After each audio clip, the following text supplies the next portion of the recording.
নমস্কার বন্ধুরা, মায়ের ছোঁয়া চ্যানেলের আরও একটি নতুন ভিডিওতে আপনাদের সবাইকে স্বাগত। আজ আমি আপনাদের সাথে শেয়ার করতে চলেছি বাঙালির একটি অন্যতম রেসিপি, যেটার কথা শুনলে সবার জিভেই জল আসে। রেসিপিটি হলো দই কাতলা। চলুন তাহলে রেসিপিটি দেখে নেওয়া যাক। এটা বানানোর জন্য আমি এখানে 3 পিস কাতলা মাছ নিয়ে নিয়েছি। সবার প্রথমে মাছগুলোকে ম্যারিনেট করতে হবে। ম্যারিনেশনের জন্য সামান্য পরিমাণে নুন হলুদ প্রথমে মাখিয়ে নিলাম। এরপর এখানে সামান্য পরিমাণ তেল দিয়ে মাছগুলোকে আরও একবার ভালোভাবে মাখিয়ে নিতে হবে। 2 মিনিট ধরে মাছগুলোকে ভালোভাবে মাখিয়ে নেওয়ার পর মাছগুলো ভাজার জন্য কড়াইতে তেল দিয়ে দিলাম।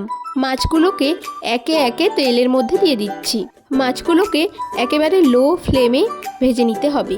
এরপর একটি বাটিতে আমি 15-20টার মতো কাজু বাদাম, 1 চামচ পানমৌরি এবং 4 চামচ পোস্ত নিয়ে এতে জল দিয়ে কিছুক্ষণের জন্য ভিজিয়ে নিচ্ছি। মাছগুলোকে খুব বেশি কড়া করে ভাজবো না, সেই জন্য মাছগুলোকে অল্প আঁচে ভেজে আমি একে একে করে তুলে নিচ্ছি।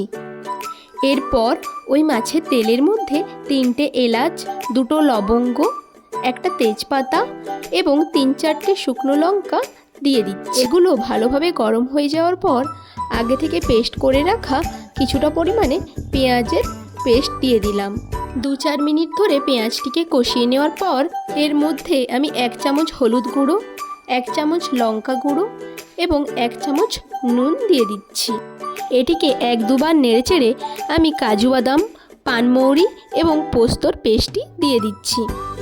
এটিকে 4-5 মিনিট মতো ভালোভাবে নেড়ে নিতে হবে।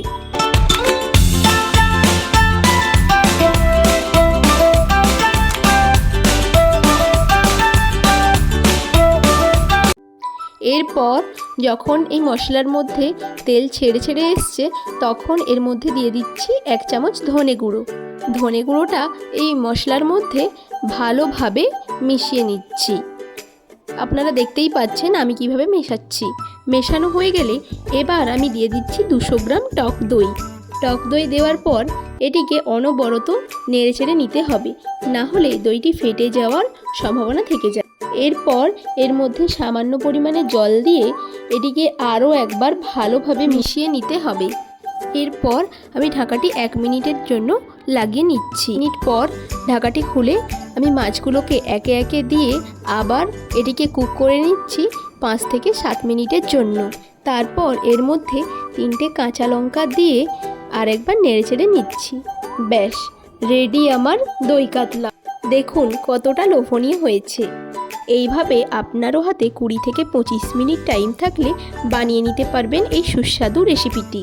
এটিকে দেখতেও যত সুন্দর হয়েছে, খেতেও কিন্তু কোনো অংশেই কম নয়। রেসিপিটি ভালো লেগে থাকলে একটি লাইক দিয়ে চ্যানেলটিকে সাবস্ক্রাইব করে আমার পাশে থাকার অনুরোধ রইল।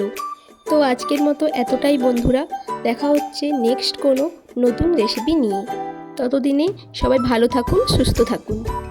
আর হ্যাঁ, বাড়িতে একবার ট্রাই করে কমেন্ট সেকশানে এসে জানাতে ভুলবেন না কিন্তু যে আপনাদেরও পারফেক্ট হয়েছে কি না।